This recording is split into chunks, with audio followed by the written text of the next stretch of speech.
오늘 주시는 하나님의 말씀 신년 첫 예배네요. 요한복음 13장 14절에서 17절까지 말씀 보도록 하겠습니다. 신약 성경이고요. 요한복음 13장 14절에서 17절까지 말씀 보도록 하겠습니다. 새해에도 복 많이 받으십시오 라는 그런 제목인데요. 2022년이네요. 그렇죠? 이자가 3개나 들어있네요. 이민년이라고 하는데 이민년 새해가 밝았습니다. 여러분 올해 무슨 해죠? 호랑이 해라는 얘기가 있네요. 그래서 여러분들 호랑이띠 혹시 계신가요? 호랑이띠가 계시는군요. 호랑이띠 분들은 특별히 더 기운을 많이 받으시고 새해 좋은 일 많으셨으면 좋겠습니다. 아까 우리 옆에 분들이랑 인사 잠깐 했는데 한 번 더 인사하겠습니다. 새해에도 복 많이 받으십시오. 우리 한번 인사 한번 하고 예배 시작할까요? 시작. 네, 새해에도 복 많이 받으십시오. 매년 우리 성도가 누리는 복에 대한 말씀 신년에 많이 나누고 있는데요. 올해도 복에 대한 말씀으로 한 해를 좀 시작해 보려고 합니다. 이 시간 주시는 말씀을 통해서 주님이 주시는 복 받는 비결을 발견하시고 또 잘 실천하셔서 큰 복 누리는 한 해가 되시기를 예수님의 이름으로 축원합니다.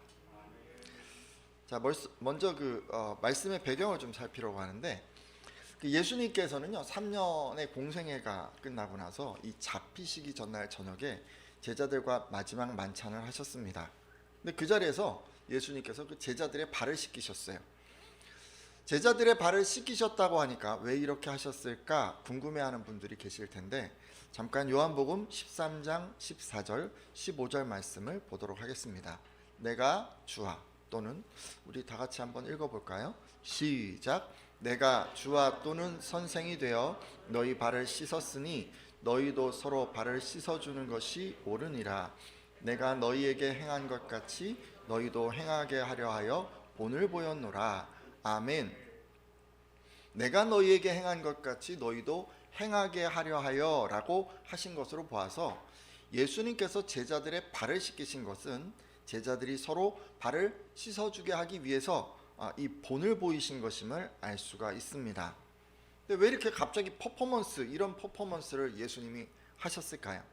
이 병행 구절인 누가복음 22장 24절에 또 그들 사이에 그중 누가 크냐 하는 다툼이 난지라 라고 한 것으로 보아서 이 제자들은 이 최후의 만찬 자리, 요 자리에서까지도 서로 누가 큰가 하는 문제로 다투고 있었던 것으로 보입니다. 그러니까 이때까지도 제자들은 예수님께서 정치적인 혁명을 일으키셔서 메시아 왕국을 이루게 될 것이라고 생각했기 때문에 그 나라에서 서로 더 높은 자리를 차지하려고 이렇게 다툰 것입니다. 자, 근데요 이렇게 제자들이 하나님 나라에 대한 예수님의 가르침을 이해하지 못하고 십자가 순환을 하루 앞둔 순간까지도 여전히 이렇게 이기심과 욕심으로 다투게 되자 예수님께서는 제자들이 어떻게 서로 사랑해야 하는지를 친히 그들의 발을 씻음으로 본을 보이신 것입니다. 자, 그럼 여러분 발을 이제 씻기셨다고 했는데 이 발을 씻기는 게 뭘 의미할까요? 당시 유대 지방에서 이 발을 씻기는 것은 종이나 하인들 같이 아랫사람들이 하는 일이었습니다. 그러니까 서로 발을 씻기라고 하는 것은 지위가 낮은 아랫사람들이 하는 것처럼 서로 섬기라는 것입니다. 하지만 우리는요 이것만으로는 이게 구체적으로 뭘 의미하는지 좀 감이 잘 오지 않습니다. 의미를 분명히 하기 위해서 병행 구절을 좀 더 보려고 하는데 누가복음 22장 26절 하반절을 참조해 보겠습니다. 자, 한번 읽어볼까요? 너희 중에 시작.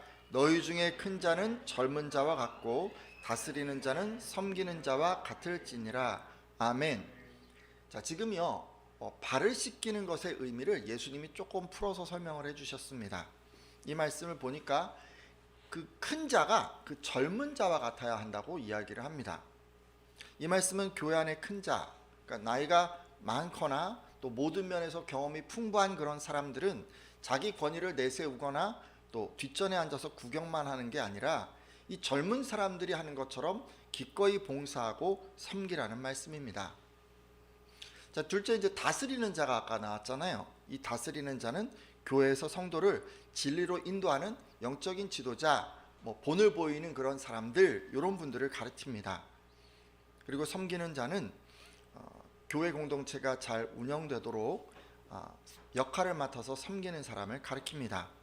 그러니까 섬기는 사람이라 그러면 여러분 생각하시는 대로 그러니까 음식을 장만하고 나르고 치우고 이런 거 이제 일들을 해주시는 분들이나 교회에서 또 청소도 해주시고 예배 지원도 해주시고 안내도 해주시고 이런 분들을 다 일컫는 것이죠. 따라서 이 말씀은 목사나 장로 그런 분들, 이런 분들도 이 섬기는 성도들의 위치에서 봉사해야 한다.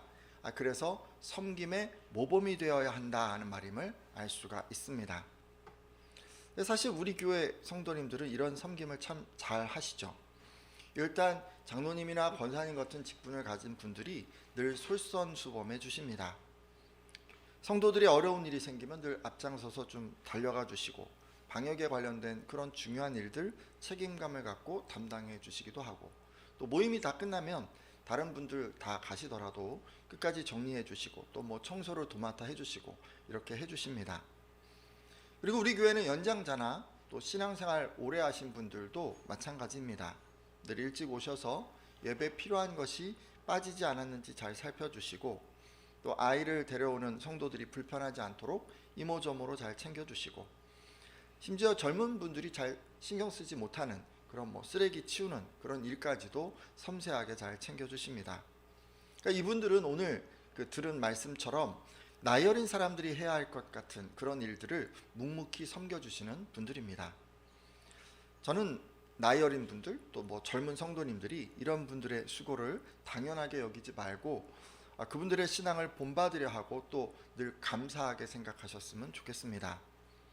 또 혹시 자기가 이런 역할을 잘 감당하지 못해서 마땅히 해야 할 것들을 신경 쓰지 않아서 이분들이 힘겹게 수고하는 것은 아닌지도 늘 살펴주시기를 바랍니다. 자, 그리고 여러분, 만약에 여러분이 아까 들은 말씀처럼 남들보다 큰 자이시더라도 젊은 자처럼 섬겨주십시오.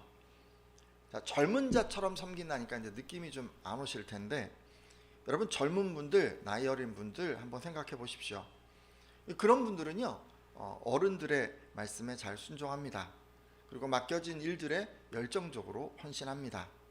근데 여러분 교회 섬길 때 이렇게 해야 한다는 것입니다. 오늘 함께한 예배자들은 열정으로 또 순종함으로 그렇게 잘 섬겨주십시오. 그것이 젊은 사람들, 젊은 자처럼 섬겨내는 것입니다. 자, 그리고 여러분 아까 섬기는 자처럼 해야 한다고도 얘기를 했어요. 섬긴다라는 얘기 여러분 잘 아시죠? 섬긴다라고 하는 동사의 헬라어 원어가 식사 시중을 든다는 뜻입니다. 그러니까 섬긴다라고 한다는 것은 쉽게 말해서 여러분 식당에서 봉사하는 분처럼 하라는 것입니다. 저는 롯데마트의 중식당을 가끔 가는데 점심시간에 거기를 가잖아요. 그러면 손님이 정말 많습니다. 그러면 테이블을 봉사하는 이 분들이요 정말 눈코 뜰 새가 없어요. 거의 한 점심시간이 한 2시간 정도 된다고 치면 그 2시간 동안 쉴 틈 없이 고객들을 응대하고 또 모든 필요를 맞춰주기 위해서 동분서주합니다. 때로 조금이라도 고객들의 마음에 들지 않으면 이 사람들의 엄청난 불평을 듣게 되지만, 그럼에도 봉사하는 분들은 자기 입장을 내세우거나 또 주장하지 않습니다. 오히려 어떻게 하세요? 죄송합니다. 이렇게 사과를 하시고 항상 고객들의 눈높이에서 필요를 맞춰주고자 최선을 다해 노력해 주십니다. 근데 여러분 교회 공동체 섬기시려면 바로 이런 자세로 하라는 그런 말씀입니다. 그러니까 우리도 입장이 있을 수가 있는데 그런 거 자꾸 내세우는 게 아니라 지금 상대방이 만족하도록 그렇게 이제 봉사하는 것을 말합니다. 여러분 왜 섬겨야 합니까? 지금 말씀을 들어보면 섬김을 받는 상대방이 만족하게 하기 위해서 우리는 섬깁니다. 그렇죠? 칭찬받으려고 하는 거 아니잖아요. 인정받으려고 하는 거 아니잖아요. 내가 이걸 가지고 뭘 이득을 취하려고 하는 것도 아니잖아요. 우리가 섬기는 것은 왜 하는 거예요? 그 섬김을 받는 사람들이 만족하게 하기 위해서. 만약 여러분이 교회에서요 음식을 만드신다면 이 먹을 분들, 드실 분들의 만족을 생각하면서 음식을 만드셔야 합니다. 재료가 좀 많이 남았어. 이거 좀 만들어 볼까? 아니면 내가 잘 만들었으니까 성도님들, 목사님이 좀 칭찬하시지 않을까? 여러분 이런 생각하시면서 만들면 안 돼요. 만드실 때 이 음식을 먹는 사람들이 행복할 거, 만족할 거, 좋아할 거, 그거를 막 생각하면서, 그것만 생각하면서 여러분 음식을 장만하셔야 되는 거예요. 청소를 하신다면 어떤 거예요? 그 공간을 이용하는 분들의 만족을 위해서 청소를 해야 하는 거예요. 의무감으로 누가 부탁해서 하거나 또 누군가에게 칭찬받기 위해서 하거나 내가 이만큼 하고 있어라고 자랑하기 위해서가 아니어야 합니다. 오늘 함께한 분들은 교회 공동체를 섬길 때 또는 세상 속에서 다른 사람들을 섬겨낼 때도 늘 이런 자세로 섬기시기를 부탁드립니다. 자, 근데요 여러분, 예수님께서는 이분들이 이렇게 섬길 때 그냥 하는 것이 아니라 알고 행할 때 복을 받을 것이라고 말씀하셨습니다. 근데 뭘 알고 섬겨야 한다는 말씀일까요? 잠깐 확인해 보려고 하는데요. 요한복음 13장 16절에서 17절까지 말씀인데, 내가 진실로 진실로, 한번 같이 읽겠습니다. 시작. 내가 진실로 진실로 너에게 이르노니 종이 주인보다 크지 못하고 보냄을 받은 자가 보낸 자보다 크지 못하나니 너희가 이것을 알고 행하면 복이 있으리라. 아멘. 자, 여러분 여기 예수님이 정말 중요하니까 진실로를 몇 번 얘기했어요? 진실로 진실로. 우리가 이것을 꼭 기억하기를 바라시는 것입니다. 근데 17절 말씀 좀 뒷부분 아까 말씀 읽으셨는데, 알고 행하면 복이 있으리라 이렇게 이제 얘기를 해주셨어요. 그럼 우리가 알아야 하는 사실 뭡니까? 말씀을 찬찬히 아까 보니까 앞부분 나왔죠? 종이 주인보다 크지 못하고 보냄을 받은 자가 보낸 자보다 크지 못하다는 그 사실, 그것을 알고 행해야 한다는 거예요. 여러분, 우리는 예수님의 종이고 예수님은 우리의 주인이십니다. 그리고 우리는 보냄을 받은 자이고 예수님은 우리를 보내신 분이십니다.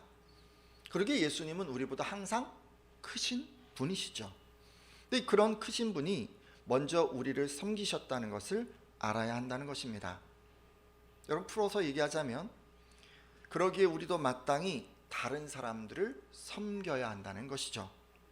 왜냐하면 우리는 그분보다 크지 않기 때문입니다. 자, 이 논리에 의하면 예수님께서 섬겨주셨는데, 그런데 그 섬김을 받고도 섬기지 않는 그런 사람이 있다면 그 사람은 주인이신 예수님보다, 그리고 보내신 예수님보다 자신이 더 크다고 생각하는 사람이 됩니다. 이것만으로도 하나님께 불경과 불순종의 죄를 짓는 것이죠. 따라서 우리가 꼭 알아야 할 것은, 나보다 크신 예수님이 섬기셨으니 나도 당연히 섬겨야 한다라는 것입니다. 그것이 예수님의 제자된 사람들이 마땅히 알아야 할 내용인 것입니다. 그리고 예수님은 우리가 이런 예수님의 가르침을 마음에 새기고 다른 이들을 섬기면 그 사람의 복이 있을 것이라고 약속해 주셨습니다. 아니, 그냥 하는 것과 이런 생각을 갖고 하는 게 뭔 차이가 있습니까? 어차피 누군가를 섬겨내는 그 행위 자체는 같지 않습니까? 라고 그렇게 하실 수 있으실 텐데, 아닙니다. 여러분, 이게 엄연한 차이가 있습니다. 여러분, 내가 자원해서 섬긴다라고 생각하잖아요. 그러면 내가 했던 모든 섬김들이 다 나의 업적이 되고 나의 자랑이 되는 거예요. 그래서 틈만 나면 내가 한 것들을 이야기하고 싶은 거예요. 누군가에게 그걸 드러내고 싶은 거예요. 내가 자원해서 하면 그런 거예요. 근데 여러분, 하지만요, 금방 얘기한 것처럼 당연히 해야 되는 거, 마땅히 해야 되는 거, 그것을 내가 그냥 한 것이다 라고 생각하면 다릅니다. 내가 아무리 큰 일을 이루었어도 자랑할 수 없습니다. 그리고 이렇게 했죠. 누군가 막 칭찬을 하는 거예요. 아유, 어떻게 그런 일을 하셨어요? 그럼 어떻게 얘기하겠어요? 어떻게 반응하겠어요? 그런 말씀 하시지 말라고. 내가 마땅히 해야 한 일을 한 것뿐이라고, 이렇게 겸손하게 자기를 낮추게 됩니다. 그러니까 자기 공로를 내세우지 않고 섬기게 된다는 그런 말씀입니다. 여러분, 예수님의 오늘 말씀을 보니까 예수님께서 원하시는 것은 여기까지인 것 같습니다. 큰 자가 젊은 자처럼, 다스리는 자가 섬기는 자처럼 하는 것에서 끝나는 것이 아닙니다. 예수님께서는 지금요 섬기는 이들의 그 겸손한 마음 자세까지 요구하십니다. 예수님께서는 젊은 자처럼 순종하고 섬기는 자처럼 상대방을 만족하게 그렇게 섬겨내되 반드시 겸손한 자세로 섬기라고 하십니다. 섬김을 실천할 때 자랑하고 내세우지 아니하고 반드시 당연히 해야 할 것, 예수께서 하셨으니 당연히 나도 해야 한다라는 그런 마음으로 힘써 섬기라고 하십니다. 그리고 그렇게 행할 때 바로 그 사람에게 복이 임할 것이라고 약속해 주셨습니다. 자, 이제 말씀을 맺으려고 하는데요, 지금까지 예수님의 그 복에 대한 약속의 말씀을 들었습니다. 여러분, 2002년 한 해를 이제 시작을 합니다. 먼저 우리 마음 가운데 한 가지를 꼭 새기면서 시작했으면 좋겠습니다. 여러분, 어디서 섬기고 계십니까? 교회에서? 가정에서? 직장에서? 여러분, 섬기고 계십니까? 누군가를 섬기고 계십니까? 선한 일을 하고 계십니까? 여러분, 그렇다면요, 이만큼 했으니까 라고 생각하는 것이 아니라 예수께서 나를 섬기셨으니까, 나보다 크신 그 예수께서 이 보잘것없는 나를 섬겨주셨으니까 나도 당연히 이 사람들을, 이 공동체를, 이 직장을, 내가 속한 공동체를 섬겨내겠다라고 그렇게 한번 마음에 새겨주십시오. 그리고 이런 마음으로 어느 곳에서 섬기시든 젊은 자처럼 열정과 순종으로 섬겨내시고 섬기는 자처럼 상대방이 만족할 수 있도록 섬겨주십시오. 그럴 때 주님께서 약속하신 이 복이 여러분과 함께 하시리라 믿습니다. 우리 다 같이 한번 기도할 때요, 하나님께서 우리들 안에 이런 겸손한 태도로 하나님께 나갈 수 있게 해달라고, 또 열정과 순종으로 상대방의 그 만족을 위해서 그렇게 섬겨낼 수 있게 해달라고 그렇게 한번 잠깐 기도해 주십시오.